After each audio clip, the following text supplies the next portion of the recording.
ഇന്ന് Iran America യുദ്ധത്തിൽ R ജയിക്കും ആർ തോൽക്കുമെന്ന് നമുക്ക് ആർക്കും അറിയില്ല. അതിന് കാലം തന്നെ മറുപടി പറയണം. എന്നാൽ ഇതിനു മുമ്പ് ഇതേ അമേരിക്ക വിയറ്റ്നാം എന്നൊരു ചെറിയ രാജ്യത്ത് പോയി യുദ്ധം ചെയ്തു. ആ യുദ്ധത്തിൽ വിയറ്റ്നാം ജയിച്ചു.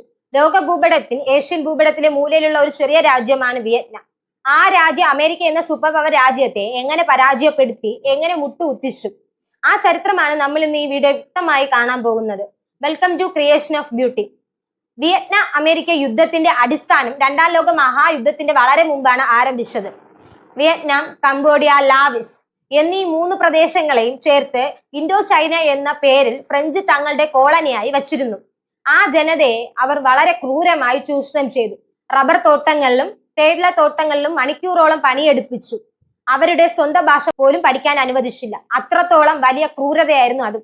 അങ്ങനെ പോകുമ്പോഴാണ് രണ്ടാം ലോക മഹായുദ്ധം വരുന്നത്. ഫ്രഞ്ചുകാരുടെ ക്രൂരത പോരാഞ്ഞിട്ട് ജപ്പാൻ വിയറ്റ്നാം ആക്രമിക്കുകയും അവരും ചൂഷണം ചെയ്യാൻ തുടങ്ങുകയും ചെയ്തു. ഇങ്ങനെ 2 രാജ്യങ്ങളുടെയും ചൂഷണത്തിന് ആ രാജ്യം ഇരയായി. രണ്ടാം ലോക മഹായുദ്ധത്തിന്റെ അവസാനം ജപ്പാൻ തോൽക്കുന്നു. ഈ സമയത്താണ് ജനങ്ങളുടെ ദേഷ്യത്തിന്റെ പ്രതിഫലമായി ഹോംചിൻ എന്ന നേതാവ് ഉയർന്നു വരുന്നത്. കമ്മ്യൂണിസ്റ്റ് പശ്ചാത്തലത്തിൽ നിന്ന് വന്ന ഇദ്ദേഹം ജനങ്ങളുടെ രോഷത്തിന് വലിയ രൂപം നൽകി. സമരങ്ങൾ നടത്തി വിയറ്റ്നാം എന്ന് ഒരു സേന രൂപീകരിച്ചു. ജപ്പാൻ ഫ്രഞ്ച് സൈന്യങ്ങളെ തുരത്തുക എന്നായിരുന്നു ഇതിന്റെ പ്രധാന ലക്ഷ്യം. യുദ്ധത്തിന് വിയറ്റ്നാം എന്ന സൈന്യം തയ്യാറാക്കി. യുദ്ധത്തിന് തളർന്നിരുന്ന ജപ്പാൻ സൈന്യത്തിന് വിയറ്റ്നാമിന്റെ ആക്രമണത്തെ ചെറുക്കാനായില്ല. അവർ പിന്മാറി. ഹോംചിൻ രാജ്യത്തെ സ്വതന്ത്ര രാജ്യമായി പ്രഖ്യാപിച്ചു. പക്ഷെ ആ ആശ്വാസം അധിക നാൾ നീണ്ടു നിന്നില്ല. വിയറ്റ്നാം ആക്രമണം കാരണം മാറി നിന്ന ഫ്രഞ്ച് സൈന്യം വിയറ്റ്നാമിനെ തിരിച്ചു പിടിക്കാൻ വീണ്ടും വന്നു. ഹോംചിൻ സൈന്യം അവരുമായി യുദ്ധത്തിന് തയ്യാറായി. 8 വർഷം വരെ ഈ യുദ്ധം നീണ്ടു നിന്നു. ഒടുവിൽ 1954 ഡെയിൻ ബിൻ ഫു എന്ന സ്ഥലത്ത് വെച്ചൊരു യുദ്ധം നടന്നു. ഒരു വശത്ത് ഫ്രഞ്ച് സൈന്യവും മറുവശത്ത് ശക്തരായ വിയറ്റ്നാം സൈന്യവും. യുദ്ധത്തിനൊടുവിൽ 15,000 ഫ്രഞ്ച് സൈനിക വിയറ്റ്നാമിന്റെ മുന്നിൽ കീഴടങ്ങി. അന്ന് ലോകമെമ്പാടും വൻശക്തികളിൽ ഒന്നായിരുന്നു ഫ്രഞ്ച്. അവിടെ 15,000 സൈനിക വിയറ്റ്നാമിനോട് തോറ്റു എന്നത് അവരുടെ പോരാട്ട വീര്യം എത്രത്തോളം ഉണ്ടായിരുന്നു എന്ന് വ്യക്തമാക്കുന്നു. യുദ്ധം വിയറ്റ്നാമിന് അനുകൂലമായിരുന്നു എങ്കിലും സമാധാനം അധികകാലം ഉണ്ടായിരുന്നില്ല. യുദ്ധത്തിന് ശേഷം ലോകശക്തി ജനതയിൽ ഒത്തുകൂടുകയും വിയറ്റ്നാം വടക്കൻ വിയറ്റ്നാം എന്നും തെക്കൻ വിയറ്റ്നാം എന്നും 2ആയി വിഭജിച്ചു. വടക്കൻ വിയറ്റ്നാം ഹോംചിന്റെ നേതൃത്വത്തിലും തെക്കൻ വിയറ്റ്നാം താൽക്കാലികമായ ഒരു ഭരണകൂടം നിലവിൽ വന്നു.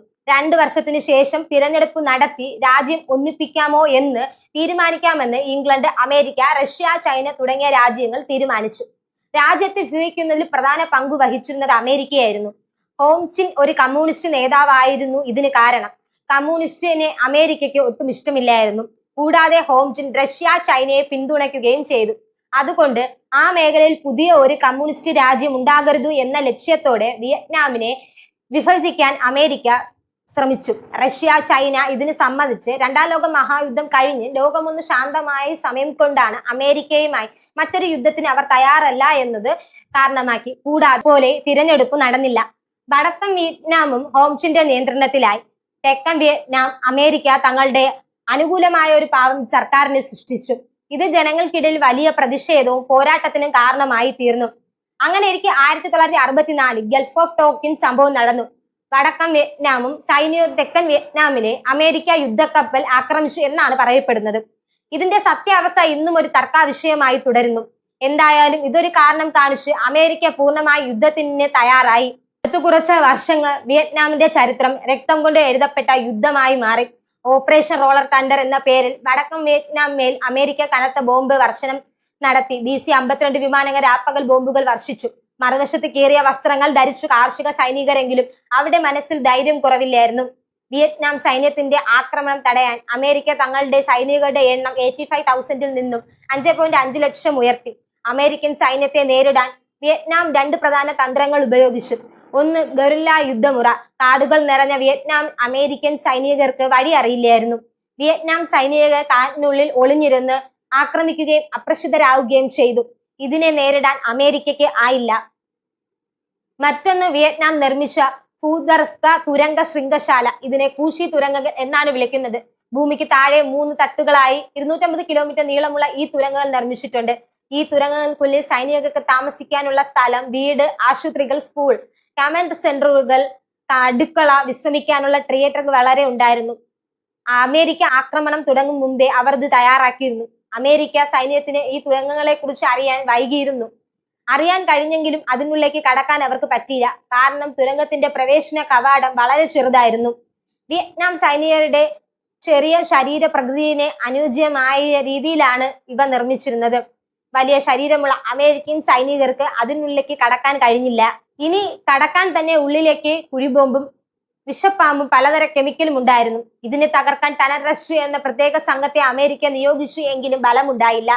തുരങ്കത്തിന് ഉള്ളിലേക്ക് വിഷവാതകവും വെള്ളവും കയറ്റിയെങ്കിലും അവ തടയാനുള്ള സംവിധാനങ്ങൾ വിയറ്റ്നാം സൈന്യം നേരത്തെ ഒരുക്കിയിരുന്നു.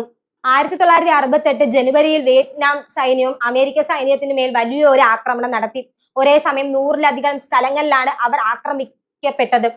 അമേരിക്ക എംസിം പോലുള്ള ആക്രമിക്കപ്പെട്ടു. ഇതുവരെ അമേരിക്ക വിചാരിച്ചിരുന്നത് അമേരിക്കയ്ക്ക് യുദ്ധത്തിൽ ജയിക്കാമെന്നായിരുന്നു. എന്നാൽ മാധ്യമങ്ങളിലൂടെ യുദ്ധത്തിന്റെ ഭീകരത പുറത്തു വന്നപ്പോഴാണ് അമേരിക്ക ജനത തെരുവിലിറങ്ങി പ്രതിഷേധിക്കാൻ തുടങ്ങിയത്. 58,000 അമേരിക്ക സൈനികരും 10 ലക്ഷത്തിലധികം വിയറ്റ്നാം ജനവും കൊല്ലപ്പെട്ടു. ജനരോഷം ശാന്തമായതോടെ 1973 അമേരിക്ക സൈന്യം പിന്മാറി തുടങ്ങി. 1975 പൂർണ്ണമായി പിന്മാറി. അമേരിക്ക പോയി ഉടനെ ഹോംചിൻ സൈന്യം തെക്കൻ വിയറ്റ്നാം കൂടി പിടിച്ചെടുത്തു. രാജ്യം ഒന്നിപ്പിച്ചു. 1969 ഹോംചിൻ മരിച്ചു. അദ്ദേഹത്തോട് ആദര സൂചകമായി തെക്കൻ വിയറ്റ്നാമിന്റെ തലസ്ഥാനം സൈഗോൺ എന്നാണ് ഹോംചിൻ സിറ്റി എന്നും പേരിട്ടു. വിയറ്റ്നാം എന്ന ചെറിയൊരു രാജ്യം അമേരിക്കയെ തുരത്തിയ കഥയാണിത്. രാജ്യം ചെറുതാണെങ്കിലും അവരുടെ പോരാട്ട വീര്യം വളരെ വലുതായിരുന്നു. ഈ തോൽവി കാരണം വിയറ്റ്നാം സിൻഡ്രോം എന്നൊരു വാക്കു തന്നെ ഉണ്ടായി. മറ്റൊരു രാജ്യത്തിന്റെ ആഭ്യന്തര കാര്യങ്ങളിൽ ഇടപെട്ട് പരാജയപ്പെടുത്തിയതിനെയാണ് ഇത് സൂചിപ്പിക്കുന്നത്. എങ്കിലും അമേരിക്ക ഇതിൽ നിന്ന് പാഠം പഠിച്ചതായി തോന്നുന്നില്ല. ഇന്നും പല രാജ്യങ്ങളും ഇവർ ഇടപെടുന്നു. ഇറാനിൽ ഇനി എന്ത് സംഭവിക്കുന്നു ആർക്കും അറിയില്ല. എങ്കിലും ഈ യുദ്ധങ്ങളുടെ ബലം ഇനി നൂറ്റാണ്ടുകളെ ലോകരാഷ്ട്രങ്ങളെയും മാറ്റിമറിക്കും എന്നതാണ് സത്യം. ഈ വീഡിയോ ഇഷ്ടപ്പെട്ടെങ്കിൽ വീഡിയോ ലൈക്ക് ചെയ്തിട്ട് നിങ്ങളുടെ അഭിപ്രായം കമന്റ് ചെയ്യണേ. നമ്മുടെ ചാനൽ ഇതുവരെയും സബ്സ്ക്രൈബ് ചെയ്തിട്ടില്ലെങ്കിൽ മറക്കാതെ സബ്സ്ക്രൈബ് ചെയ്യണേ.